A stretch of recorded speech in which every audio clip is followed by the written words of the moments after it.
इस शक्ल को आप जरूर पहचानते होंगे, बहुत ज्यादा विवादित चेहरा। और मौलाना अब कृष्ण पर ज्ञान दे रहे हैं और उत्तर प्रदेश के चुनावी माहौल में इस बयान के बाद घमासान मचा हुआ है। ये मौलाना हमेशा विवादों में रहते हैं, ये जब भी बोलते हैं एक नया विवाद खड़ा करते हैं।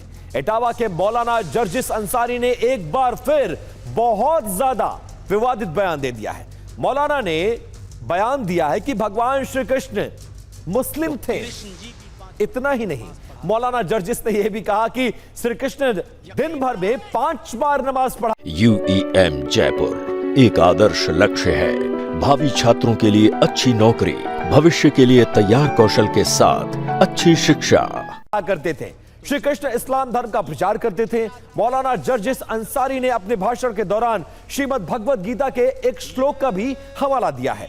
मौलाना ने सिर्फ भगवान कृष्ण ही नहीं बल्कि भगवान राम को लेकर भी इसी तरह का दावा किया और कहा कि इन महापुरुषों ने इस्लाम की शिक्षाओं को ही आगे बढ़ाया था।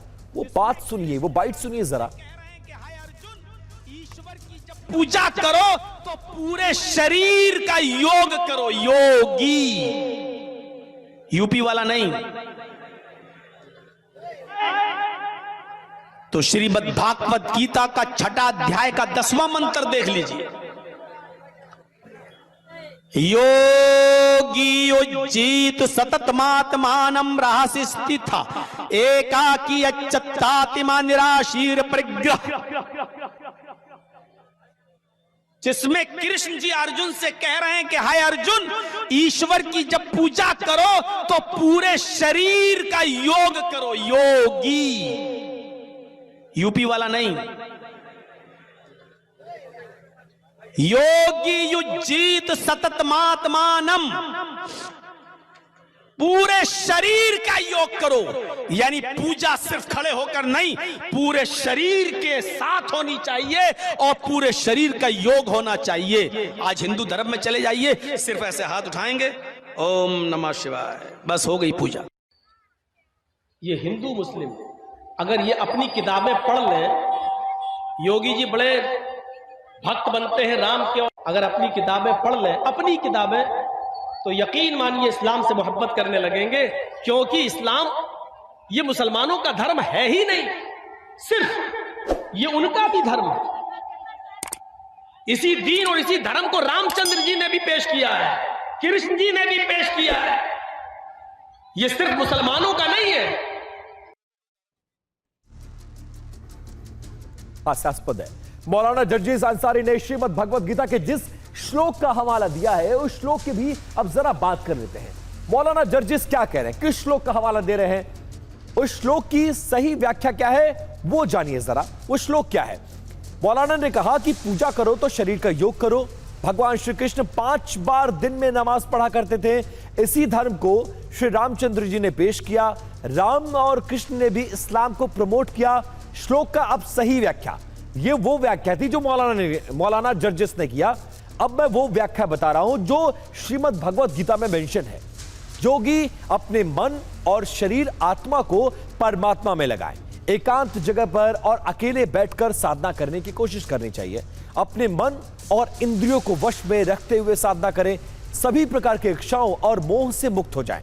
इसमें कहां इस्लाम है, कहां कुरान है, क्या क्या हो रहा है और इस तरह के बयानों के मायने क्या है, खासकर तब जब उत्तर प्रदेश में चुनाव बिल्कुल सामने हो। मौलाना जर्जिस ने विवादित बयान पर हिंदू संगठनों और देश के प्रमुख संतों ने नाराजगी जताई है। संतों का यह कहना है कि यह सनातन आस्था का अपमान है और देश का सांप्रदायिक सौहार्द बिगाड़ने की एक सोची समझी साजिश है।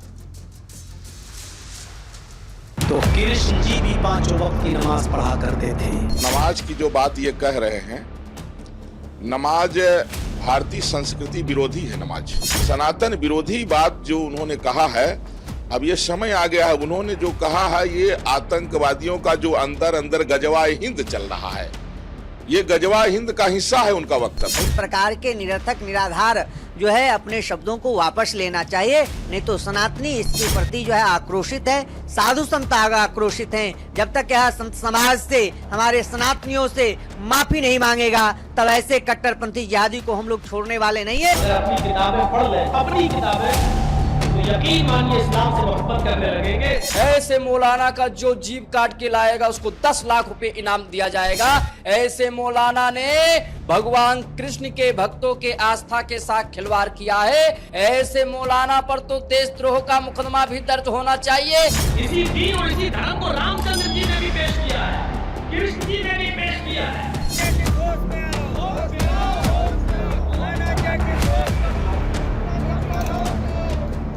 मौलाना के ज्ञान नहीं है। अरे जब 5000 वर्ष पहले के बात है, ये लोग 13-14 साल 100 बरस के ये लोगों के इतिहास है मुसलमान के है।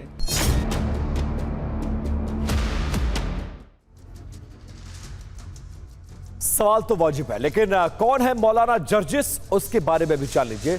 उत्तर प्रदेश के इटावा जिले के ये रहने वाले हैं। अलग अलग राज्यों में जाकर तकरीर करते हैं और संगठित करते हैं अपने पक्ष में लोगों को। पहले भी उनके बयान विवादों में रह चुके हैं। फरवरी 2026 में उन्होंने इसी तरह का एक विवादित बयान दिया था।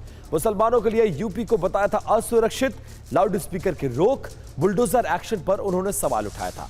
महिलाओं को लेकर भी इसी तरह के विवादित बयान मौलाना जर्जिस इससे पहले दे चुके हैं। अब मौलाना जर्जिस के बयान पर कांग्रेस ने सख्त प्रतिक्रिया दी है। कांग्रेस मौलाना के खिलाफ सख्त कार्रवाई की मांग कर रही है। मूर्खों की बात पर कोई भी टीका टिप्पणी नहीं करनी चाहिए। अब जैसे जैसे चुनाव आते जाएंगे, भारतीय जनता पार्टी के समर्थक, चाहे वो पोंगा पंडित हों और वो चाहे वो इस तरीके के मौलाना हो कट्टरपंथी, इस तरीके की बात करके माहौल को विषाक्त करने की कोशिश करेंगे। ऐसे लोगों के ऊपर तो कठोरता से कार्रवाई होनी चाहिए।